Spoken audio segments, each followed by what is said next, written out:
expressing my personal opinion. నా వ్యక్తిగత అభిప్రాయం చెప్తా ఉన్నాను. Today in the church of God, a disease is stealthily entering. చూడండి, ఈ దినాల్లో దేవుని సంఘములో ఒక వ్యాధి తెలియకుండా లోపలికి ప్రవేశిస్తా ఉంది. A new kind of disease, very stealthily it is entering into the assembly of God. చూడండి, దేవుని యొక్క సంఘములోనికి ఒక మరి క్రొత్త ఒక తెలియనటువంటి ఒక వ్యాధి తెలియకుండా ప్రవేశిస్తా ఉంది. You and I know very well that word of God is the sword of the spirit. చూడండి, నీకు నాకు బాగా తెలుసు దేవుని యొక్క వాక్యమే ఆత్మ ఖడ్గం. But అయితే in many places, చాలా స్థలాల్లో whatever you may think, what I feel, what is right, I am telling.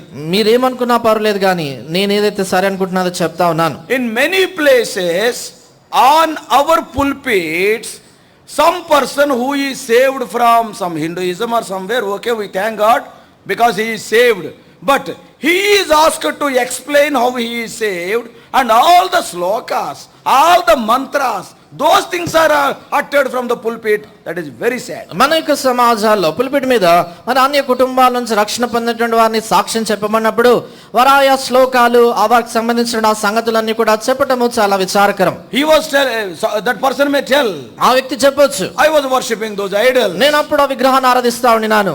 See, we all will say the mythology, all the other books are not written by God, they are written by man. చూడండి, మనం ఏం చెప్తా ఉంటామంటే ఇక మిగతా గ్రంథములన్నీ కూడా దైవావేశం వల్ల కలిగినటువంటి కాదు కానీ మానవ కల్పితములు అని చెప్తుంటాం. The only book in the whole world which is written by the inspiration of our God creator is the Holy Bible. అయితే దేవుని ప్రపంచం అంతట్లో కూడా సృష్టికర్త అయినటువంటి దేవుని యొక్క ప్రేరేపణ వలన కలిగినటువంటి గ్రంథము పరిశుద్ధ గ్రంథం. Today I am believing in Lord Jesus Christ as my Savior and Lord because it is written in the Bible, not because it is written in some Veda. చూడండి, ఈ దినాన నేను యేసుక్రీస్తు ప్రభువుని ప్రభువుగా రక్షకుడిగా ఎందుకు అంగీకరిస్తున్నా అంటే దేవుని గ్రంథమైనటువంటి బైబిల్లో రాయబడింది కానీ మరొక పుస్తకంలో గ్రంథంలో రాయబడిందని కాదు. It is written by man. అది మానవుడి చేత రాయబడింది. Some of the people to preach the gospel in the public meetings also, they will be quoting some slokas, challenging the people. Do you know what is the result? చూడండి, కొందరు మరి బహిరంగ సువార్త ఇలా జరుగుతున్నప్పుడు కొడికల్లో కూడా ఇలాంటి శ్లోకాలు చెప్తూ ప్రజలను సవాలు చేస్తూ ఉంటున్నప్పుడు దాని వల్ల వచ్చే ప్రతిఫలం ఏంటో తెలుసా?